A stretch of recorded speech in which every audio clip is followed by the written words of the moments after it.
and start things off with that matchup between Iowa State and Iowa in Iowa City. Big time matchup for the Iowa State Slycones because they came into this ball game. Obviously, the first half, you've watched that game. A team that is known for their defense, but this season they've been doing a hell of a job scoring the basketball. But it wasn't that in the first half, especially from the RC and Jarrell, a team that really struggled shooting the basketball.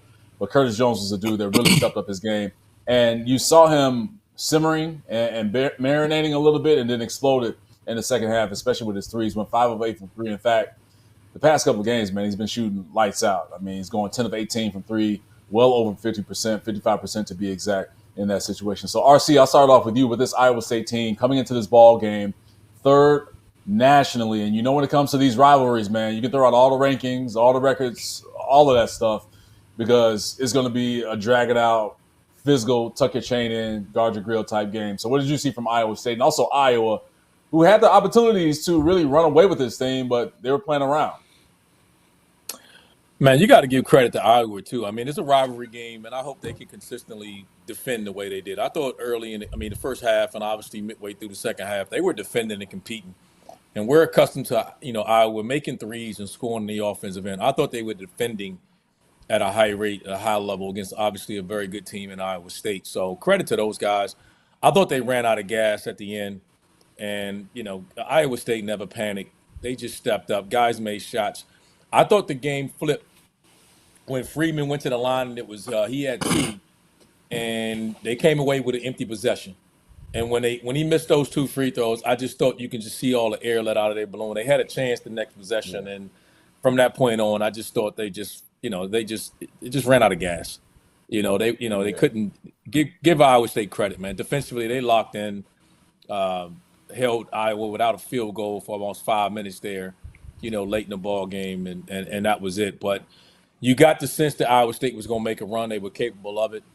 This team is scary because they used to rely on their defense for so much, and now they got scoring, they got shooting, and Jefferson. My God, I mean, I think he can. What he's doing inside, his ability to pass, play bully ball. Iowa State, by far, to me, has been the most impressive team I've seen in the Big 12 so far. But great matchup, great rivalry game. It's great to see this early in the year. Let's hope Iowa can compete on the defensive end of the floor. Give them some credit. I thought they competed their tails off tonight. Yeah, they definitely did. I mean, Jarrell, when you look at Iowa, obviously not characteristic of them to struggle from three, but this is still the same team that was able to expose Iowa State in certain situations in the second half, early on in the second half, with dribble penetration, kickouts for three. Obviously, that defense collapsing and getting to the lane. So, what did you see from one, the Hawkeyes, but then also throwing it over to Iowa State and how they were really able to take control of this ball game to get their fifth straight win? Yeah, I think RC kind of hit it on the head just coming into the game. They definitely got off to a hot start. And Iowa's a tough team to guard anyway. Just traditionally, they always have guys that can really shoot the ball from the perimeter. They space the floor well. They usually don't turn it over a lot, and they play good team oriented basketball. You don't have a lot of guys out there jacking 100 shots or just trying to go one on one and play iso ball. They get a lot of rotations, and they move the ball a ton, and they got guys that are capable of making those shots as well too. So you give those guys credit for sure. I think they came in, they got off to a hot start. They really shot the ball. I think they were shooting over 50% from the three in the first half, but RC hit it on the head because I think they ran out of steam a lot in the second half.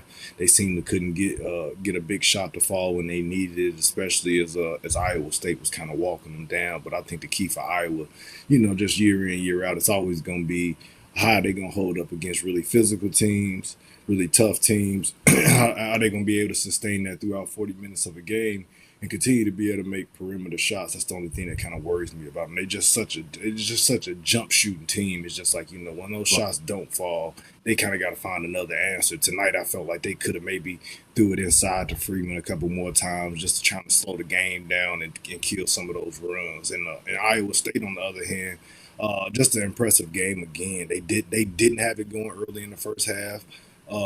Gilbert struggled tonight. offensively. Like RC said, they made it hard on him. They forced him into some tough shots. He couldn't really get it going. Really, none of the guards got it going. But Josh Jefferson was fantastic all night long. Him and Big Deshaun Jackson kind of carried him early on, and they pounded him on the glass. Man, Iowa State had 18 offensive rebounds to Iowa 8, so they got a ton of second possessions, and they just weren't able to sustain that lead throughout the course of the game. Man, but Iowa State was impressive again. I think they might be better for sure than they were last year. And that's a team like RC said, man, they're gonna be around the top of the Big 12 all year. Yeah, for sure, man. You talk about those offensive rebounds that they had in this game tonight, obviously kicking out and leading to second chance points. Some of those were threes, and Curtis Jones was the recipient of some of those threes. As I mentioned, went 5 of 8